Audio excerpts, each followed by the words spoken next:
Breakfast with Pintsize, live on Subjam. We got Kay Warren inside the studio. Yo. Good morning, Kay Warren. How are you? Good morning. I'm good. Really? You got me to wake up at a very ungodly hour. I know. I'm here. Imagine having to do that 5 days a week.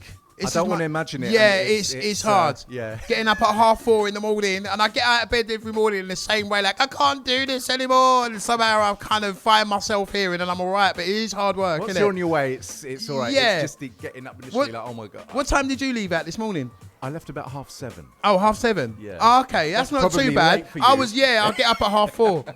Can you imagine? Oh, wow. Yeah. I don't imagine. Absolutely mental, innit, man? But it's really good to have you up in the studio, man. I've been really Yeah. looking forward to this interview. I've listened to your music over the years, man. You're one of the most influential producers out there. Thank so you, it's man. an absolute honour to have you in the studio, mate. I'm telling you, it's an absolute honour for me, man. When did it all start for you? Like, when did you start, like, your DJing and your... The 60s.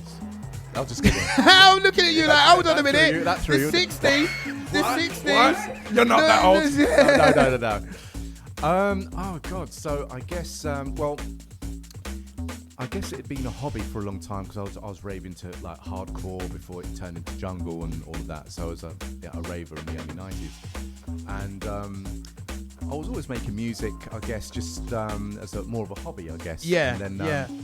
And then later on, I met up with Ashley, a different Ashley, the one that passed away sadly a few years back, and his brother, and we ended up remixing the Brandy moniker, The Boy Is Mine, and we called ourselves The Architects, and that's when my career kicked off in 98. Yeah, you was part of the Architects, weren't you? Yeah, that kicked off in 98.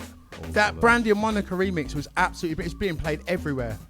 Like, that was absolutely brilliant. That, honestly, so was that the first song you produced? No, I've been producing like a lot up until that point, but never had a record out properly. I see. So I met up with there was a mutual friend that hooked me up with this guy called Dermot and Trenton, who was Goldie's manager at East West. And then he kept talking about this guy called Ashley. I said, well, you've been talking about him for weeks. Just give me his number. And then I called him. We met up in Ladbroke Grove. He came back to my studio, which was in my parents' front room at the time. And we started to do a track called Show Me the Money, which is a song that he wrote. He eventually released that. Right, yeah. And then what happened was his brother turned up with the Brandy moniker, The Boy Is Mine, the American imported version, which had the a cappella on there. And he said, do you want to remix this? I said, yeah. He'd done a cheeky swap with his uni friend because she had like the American imported version. He had the British version, which never has the a cappella on there. Yeah, He'd done a cheeky little swap in the CDs. And he said, do you want to remix this? So I said, well, I love Brandy. I love Rodney Jerkins anyway. And I love the song, Boy Is Mine. So I said, yeah, of course. So we ended up remixing it together. Paul played the bass, I did the drums and the samples and stuff in there. When I say samples, like, why do you do the things you do? I had to map it out because I never had audio. It was just all MIDI. Right, and I had a sampler. Mapped it all out on the keyboard, so all the phrases I had to play. I think this time I got this straight. Like, I had to press the keys to trigger each section. Wow. Yeah, so it wasn't just audio. You just drag and drop now. Yeah, that's right.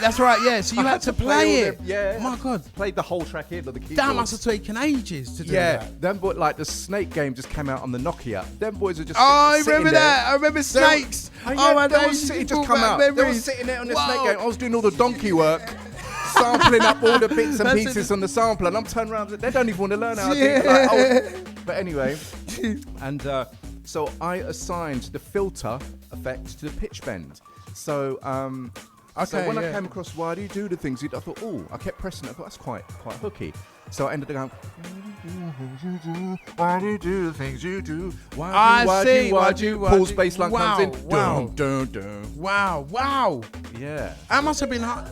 That must have been hard to do, though. We never knew that it was going to do what it did, though. Yeah, it had a massive impact. It pulled a lot of R&B heads in. Like, it's a bit of a turning point in the two-step sound, and we never expect, because we just, let's do this. Was it predominantly garage that you've done? Because you obviously produced drum and bass as well. So how do you find kind of interchanging between the two different genres? Like, how do you find that? Is it? It's. Shall we close the window a little bit? There's a lot of drilling going. Yeah. Sorry. How do you approach moving between the styles? I don't feel like for me, music is feels. It's just emotion. So right, yeah. It's either faster, slower, or it's just a feel. Like I don't have to. I don't feel like I need to put on a different hat. It's just all music to me. I see. So I grew up with a lot of reggae and me soca too, and yeah. soul. Because my parents' background, they're Caribbean, and grew up with a lot of different types of music growing up. So, my influence is,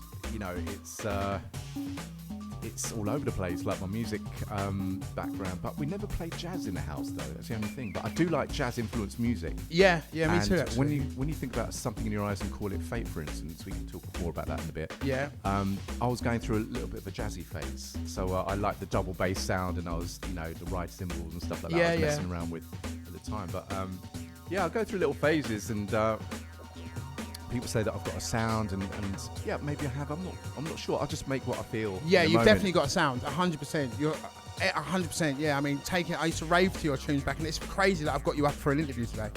So I was raving to your tunes. It's like, do you know what I mean? It's just absolutely crazy. But you've definitely got your own signature on your songs. You know what I mean? You've definitely got your own signature. What was the first song you ever bought? I know it's a bit random. If you can remember, what was the first? You was talking about being influenced by, obviously growing up, you had reggae played in the house and whatnot.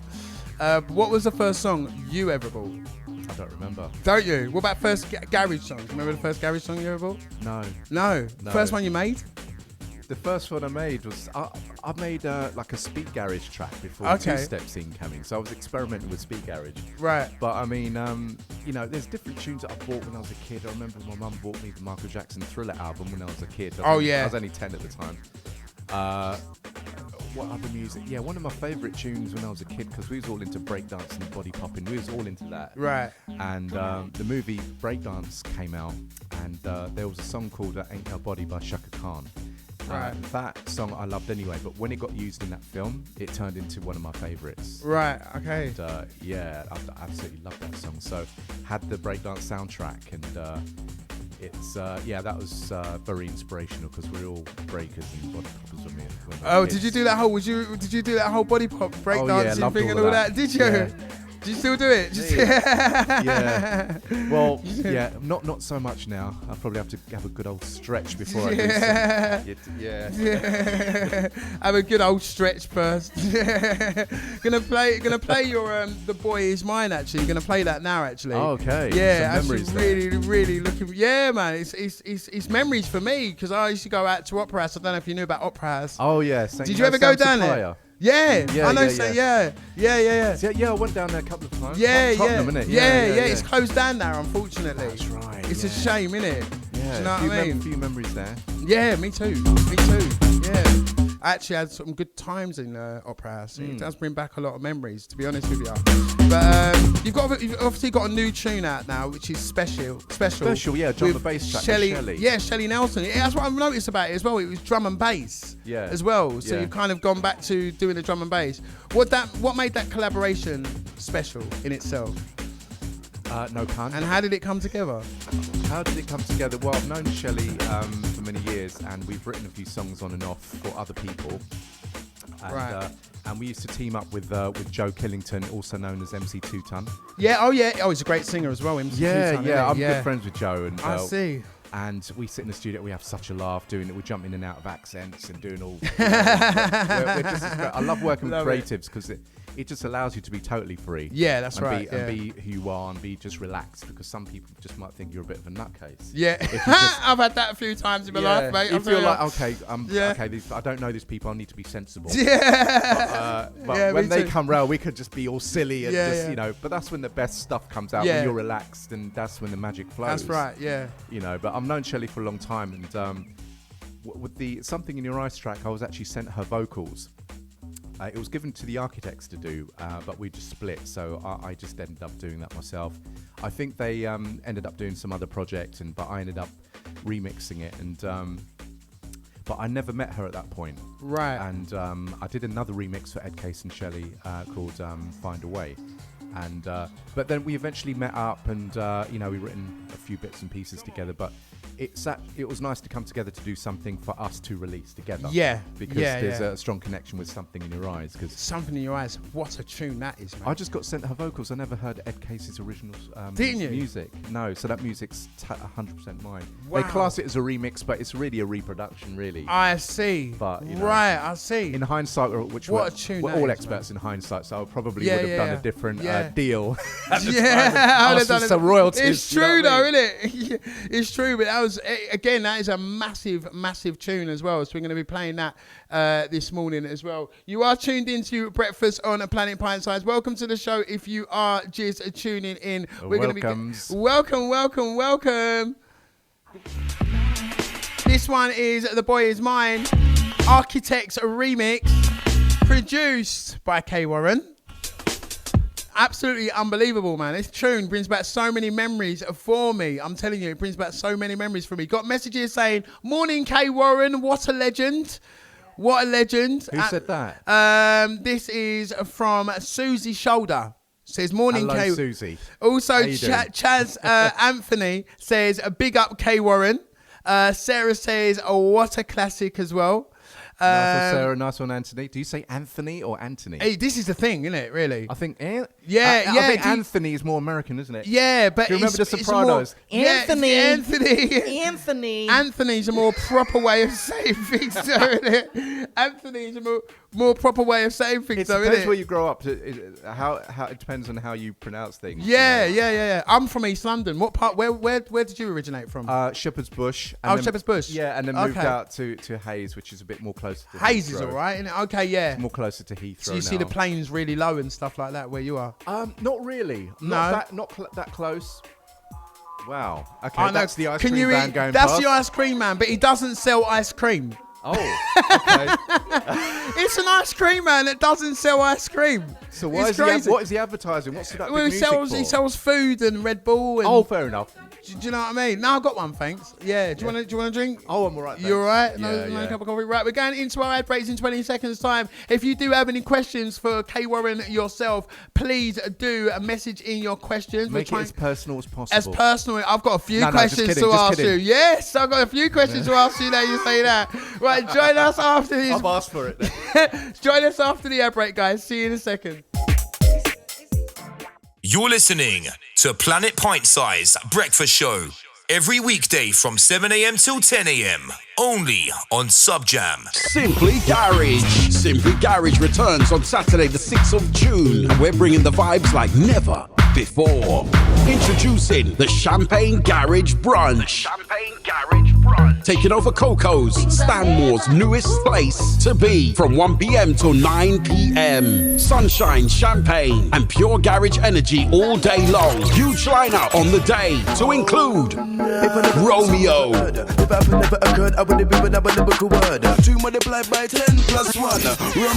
Dan the Man, So Solid Crew, Martin Lana, with special MC, Subjam's very own K Warren, Darcy, and Chris Anthem. Also a live PA from Pintsize and Jess performing Profile Pick. This is not just a brunch, this is a garage experience. Tickets available now on Skiddle and Eventbrite, or head over to simplygarage.co.uk for more info. Food and drinks sold separately. Don't miss out. Simply Garage, the Champagne Brunch, Saturday, June 6th at Coco's in Stanmore. Simply Garage. Got stuff you don't need anymore? Don't dump it. Do the right thing. Hertfordshire's household waste recycling centres make it easy to recycle more and waste less. From garden cuttings and old furniture to electricals and everyday recycling, there's a local site ready to help. It's quick, convenient and better for our planet. Reduce waste, reuse more, recycle right. Find your nearest recycling centre and what you can take at hertfordshire.gov.uk. Check out subjam.co.uk for the latest updates, events, and DJ lineups. You probably think you're pretty good at multitasking behind the wheel. I mean, you have to multitask to drive. So what's wrong with checking your phone?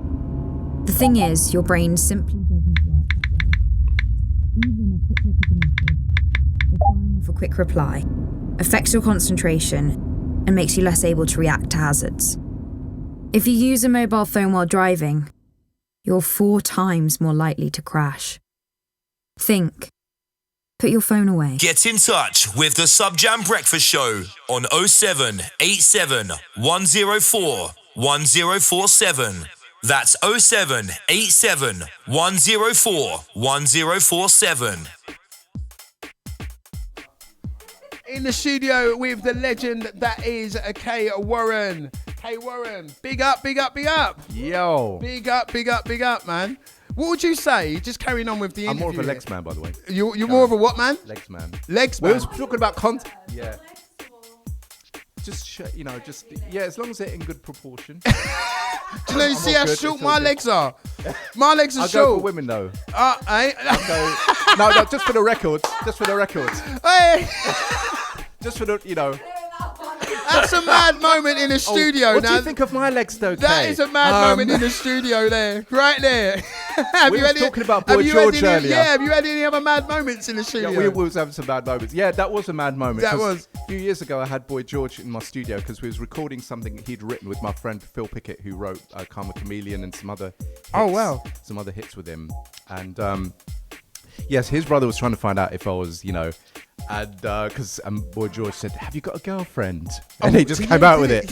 Yeah, he kind of took a bit of a shine. So I thought, wow, okay. Because I remember when I was on a kid riding my BMX bike, I remember the girl that I fancied at the time, everything, like memory stamp, time stamp with a tune that was out at the time. So Karma Chameleon was out. A tune. And I remember that song very vividly. And it was so surreal to have Boy George actually in my studio.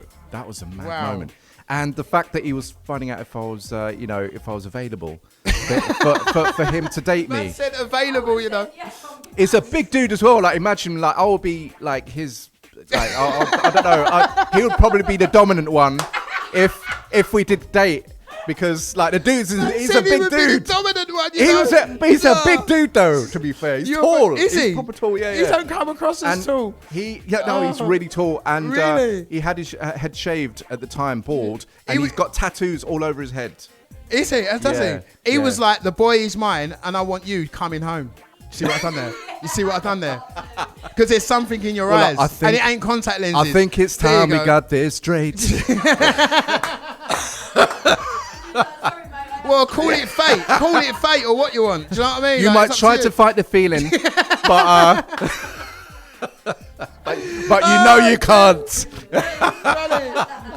Speaking of coming home, that charted at position. That actually charted, didn't it? 32 in the charts. It went to number 32 in the charts, number 1 in the dance charts. Yeah, I saw that. And so me and Leo met through a mutual friend, and we ended up. The first tune we made together was Coming Home, so that was a result. It's a big tune.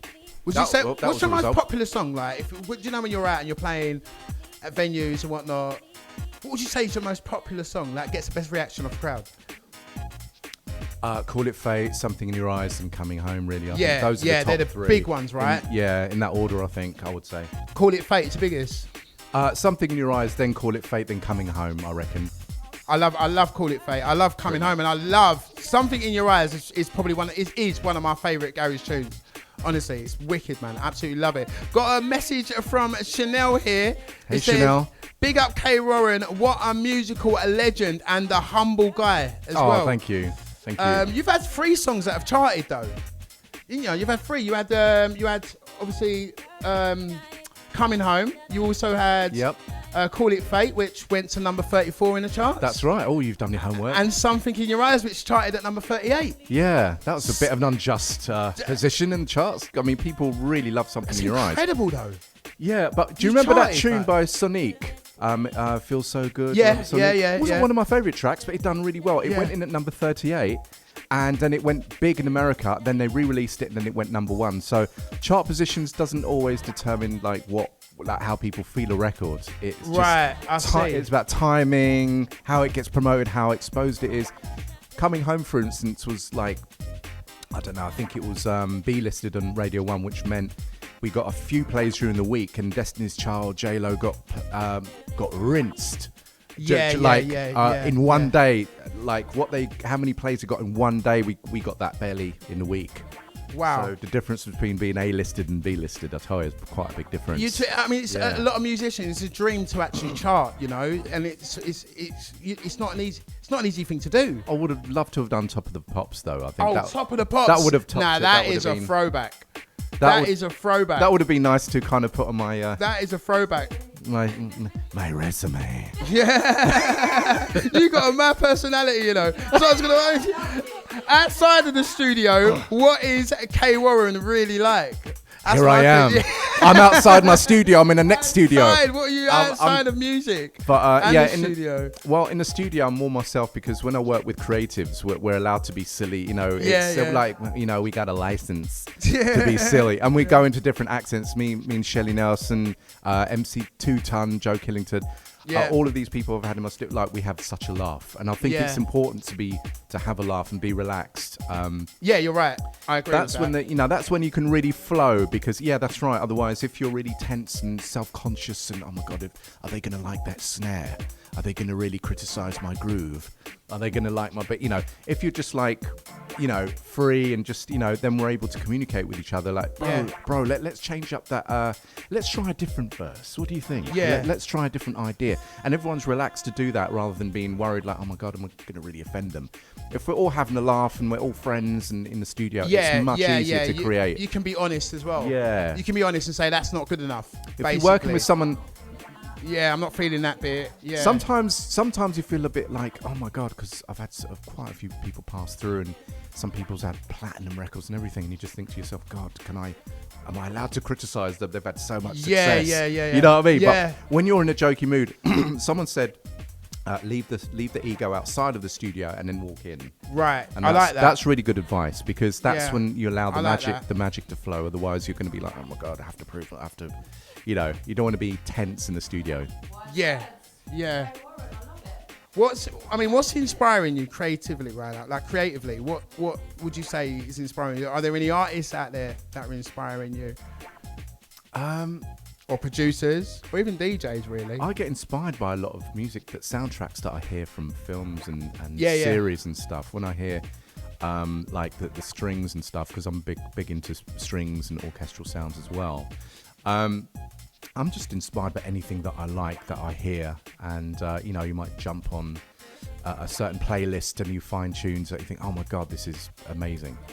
And I'm quite particular with music. It's like I've really got to feel something for it. You know? When I curate for my own sets, it's like it's tracks that I really feel. Right. I don't play like, oh, this is trending at the moment, or everyone loves this at the moment. No, you don't do that, no? I'm like... No, I see. I'll only play it if I like it a lot as well, though. Right. If it's like, oh, everyone loves this tune, it's like, okay, great, but I don't, so I won't play it. That's different, though, because most people follow the crowd, right? Most people will follow the crowd. And there are different types of DJs. I'll tell you what, when it comes to DJing, I mean, I only started taking it more seriously just a few months ago, just late last year, because up until then, it was a bit of a chore for me, like, oh, I have to DJ. But recently I've like found a passion for it. I wasn't really passionate about DJing before. Not many people know this actually.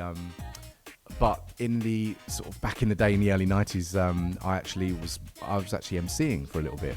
Wow, wait, stop the music. What? You was MCing? Really? In the hardcore days for a little bit. Really? For a little bit. Wait. Peenamana. That's what I'm waiting for. But yeah, because the thing is, like, if I was playing, I wasn't allowed to be as creative as I wanted to be, because I'm not making any melodies or beats or doing anything. I was just playing other people's music, and I felt, but I wanted to be involved. I wanted to do something creative. Yeah. So I kind of lead more into that, and my friends would be the ones that were DJing. But now I really enjoy DJing now. You enjoy it? I enjoy it. Do you still do any of the MCing? No. Have you got really. a lyric you can bust? Sometimes when I do my TikTok lives, I might have a bit of a laugh, but I don't do it. But I don't do it serious. I can't mix to save my life, mate. I'm telling you, I'm a press play guy. Yeah, I can't mix. I've tried to mix, but it sounds like someone's having a sword fight. Do you know what I mean? Like, it's ridiculous. Invasion of the clangers. Yeah, no, it's really. Can you speak Klingon? Sorry, a bit of a Star Trek joke there. I like it. Big up all the Star Trek crew. Got a message here saying, morning K Warren, very informative interview, and I'm really and I'm listening intently. Great music, much love, and I didn't realise all the music I listened to was yours throughout the years. Oh wow, there you go. Yeah. Well, you better follow me on Instagram. Have you? Yeah. And What TikTok, is your Instagram and your TikTok? It's just K Warren Music. That's it. Make sure that it hasn't got a C at the end. It's a K. So K Warren Music with a K at the end. Where did you get the name from? K Warren. Yeah. It's just my initials and middle name. Kevin's my first name, so that's where the K. That's where the K is from.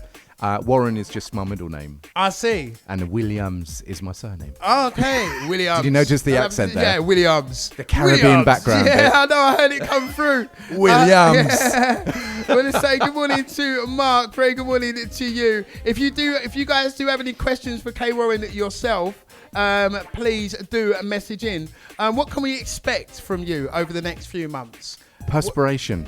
Perspiration. It's getting hot. It's getting really hot. I've got some roll on in here. Like it is. It makes a change, doesn't it? It does, though, doesn't it? I'm feeling the heat, though. Yeah, it's hot. It is hot, isn't it? It's ridiculous. It makes a change. No, it's great because it's where we need that. Yeah, we do, don't we?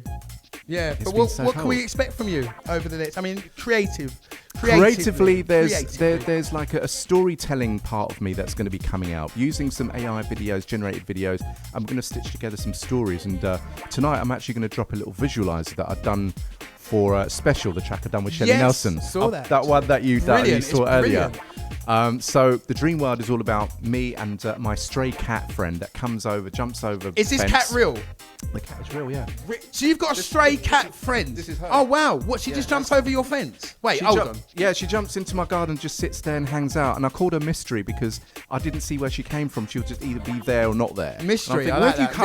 Mystery. I just called her Mystery. I like that. So it's going to be K Warren and Mystery Cat adventures, and in my dream world. So we go through this portal. We jump through this portal, and we're just exploring this dream world, and anything can happen there. And Shelley's guest appearing in my dream world, so she jumps through the portal as well, and we go on this little adventure. So Special, it's really a song about two lovers and the relationship's in trouble. And for this relationship to work or be rekindled, we'll need something special to happen. Yes, and that's what the song's about. And so song. the visualizer is, you'll see different sort of couples in the video trying to work it out. And me and Shelley are there observing. But out of context, it looks like we're proper creeps, like standing there just watching couples. Yeah, I see what you mean. That's true. But actually. But if you put it in context, we're just there observing in the dream world with the cat. Yeah. Are you dropping that tonight? Did you say? Oh yeah, later on I'll do it. Yeah. On all your socials. I'm gonna have to do it before I go to tennis because I've got tennis at 6:30. Oh, you so play I'm gonna tennis? have to drop it. Yeah, wow. I love tennis. Oh tennis. wow. Okay. Yeah. Yeah. Got to keep active. Yeah, you have to. Let's try and keep fit. Yeah. Absolutely love it, man. But you are tuned into Breakfast on Planet Pintsize. I am here with Planet K Pintsize. Planet Pintsize. Quick question: looking back over your career, so far, is there a moment that really stands out for you, like other than the Boy George moment? Well, no, nothing really tops that, I think. Nah. Have you got a girlfriend? That's literally what he asked me, and I thought, really? It was a really surreal moment. Yeah, another surreal moment, I guess, because when you're just doing something as a hobby because you love doing it, and next thing you know, you're promoting one of your records on TV. So that was surreal. Like going on Big Breakfast, Pop World, and Disney was like. Wait, you was on Big Breakfast? Yeah. That's incredible. Yeah, me and Leo went on there, and we actually said that they said that. So how did you and Leo meet? And Leo said that. I caught him in bed with my missus. Every interview that we did on TV and radio, we made up a different story. It was so funny. Like, me and Leo are really close friends. He was in bed with my missus, Leo lives in Manchester right now, to be closer to his son and that. But we were, quite close, and we had so many laughs on our journey when we was promoting Coming Home, because I was nervous for my first radio interview, and we were sitting there, and I was thinking, oh my God, what am I going to say? Yeah, brain fog and all that. I was sitting there all nervous, and he sat there opposite me. He was just like listening to music, just dancing like that, and he was cracking me up, and that really relaxed me because I just focused on just having a laugh. You need that, didn't you? And that was our journey, was just having a laugh all the time. Okay. Interesting. Like I said, guys, if you guys have got any questions yourself for K Warren, please send them in soon. We've only got 10 minutes left of the show. It is gone. Any shows? Yeah. Do you have any shows coming up? As in like radio shows or live shows, actually, venues. Well, there's obviously the Champagne UKG brunch coming Yes, I'm going to be there doing a PA. Doing the, so that's the 6th of June, isn't it? So, I'm going to be there. That's brilliant.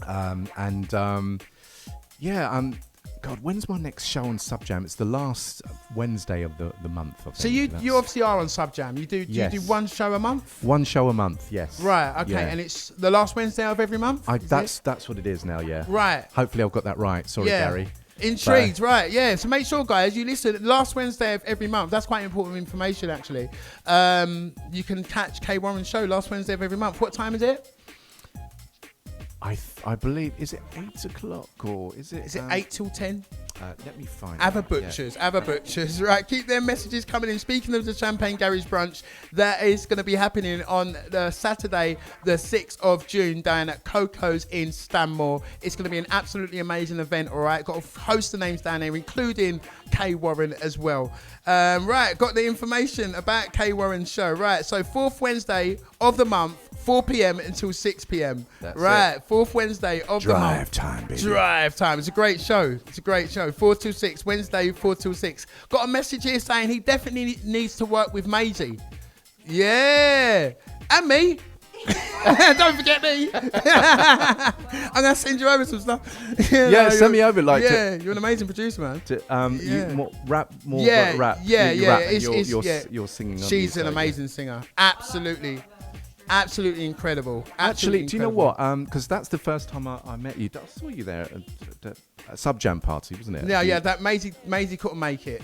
Yeah, she wasn't there. Yeah, she wasn't at the Subjam party, unfortunately. Oh right, okay. I'll look out for that. Well, that's when I first saw you. Yeah, that's what you done a PA just before I went on the decks. Yeah, I done profile pic. Yeah. You don't look like your profile pic. I don't look like my profile pic, to be honest with you. I definitely don't. Right, gonna play. This is the track of the week. We always play the track of the week at 9:45. It is special. It is produced by K Warren. I know we played this a little bit earlier on, but this is the track of the week. This is your newest one, right? This is your. It is the latest track. The latest track. Speaking of Subjam party, actually, I met Lucy Clark at the Subjam party, and she actually said, would you like to work? And we kept talking, and we've actually just done a track. I'm just waiting for her vocals to be complete, and that happened at the Subjam. Wow. That connection happened at Subjam. That's brilliant. Yeah, so I thought I'll give that a little mention because that track will be finished quite soon. And, wow, you got to work on it already. That's brilliant. Yeah, please so send it over. it's close to being finished. You're just doing a few touches to the vocals, and it's going to be finished really soon. Brilliant. Actually. Looking forward to hearing that. This is special. This is the track of the week. This is K Warren's latest track alongside Shelley Nelson. And Shelley Nelson was the vocalist that sang Something in Your Eyes? Yes, she wrote the lyrics for Something in Your Eyes. Wow. And what happened was Ed Case actually wrote the original music, and then she wrote the lyrics to it. And then the record label sent me the vocals only, so I never even heard Ed Case's original music. I just got sent Shelley's vocals, and then I've written a new piece of music to it. You know, all the strings build up. Yeah, because when I heard that vocal, I thought, oh my god, what an amazing vocal! I need a special build up, and then I took out all the strings and just made that bass line drop. Yeah. Because you're very talented, man. Thank you. And I just wanted Shelley's vocals to breathe. I wanted to take the music out and let her vocals shine in the chorus, just with the bass and the beats. Yeah. And she's such an amazing person as well. Yeah. She's such a lovely amazing person. vocalist as well, man. Absolutely she's amazing. We'll definitely be finishing off with Something in Your Eyes today. This one is special. It is produced by K Warren.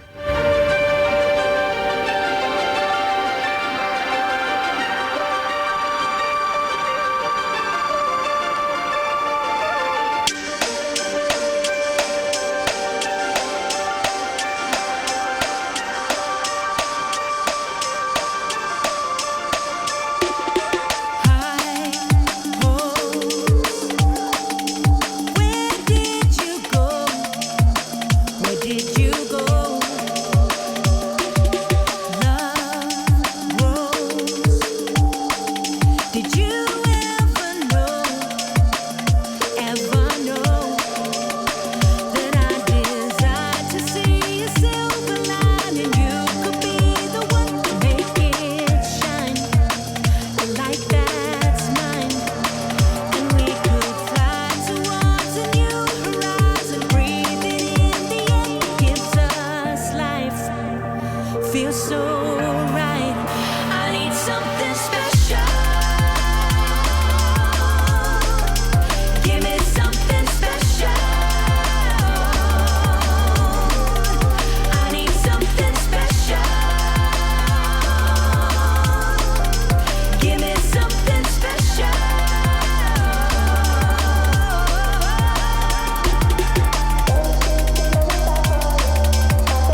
something special.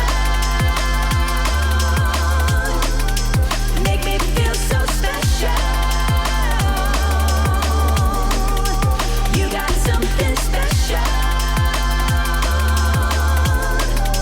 Make me feel so special.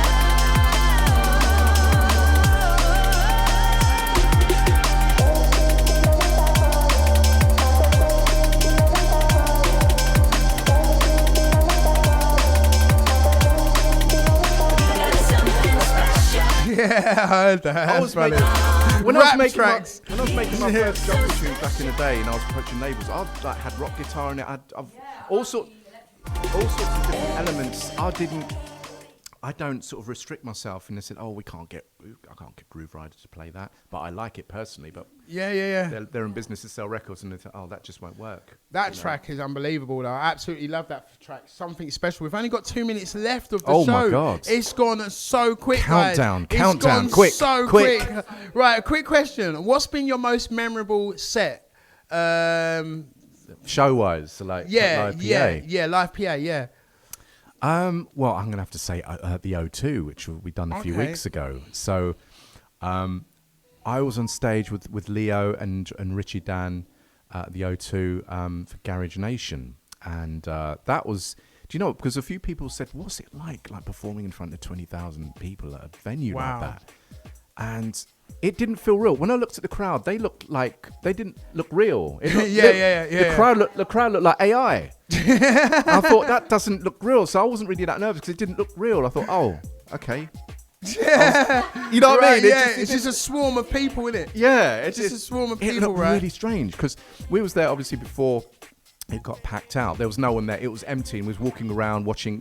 People were rehearsing. Yeah. And doing the sound check and everything, and it was a whole different venue when the people were in. That was surreal. And I did have a wonderful moment because Majestic actually said, "Bro, have your moment because and claim ownership of that record because not everyone knows that you were part of the Architects."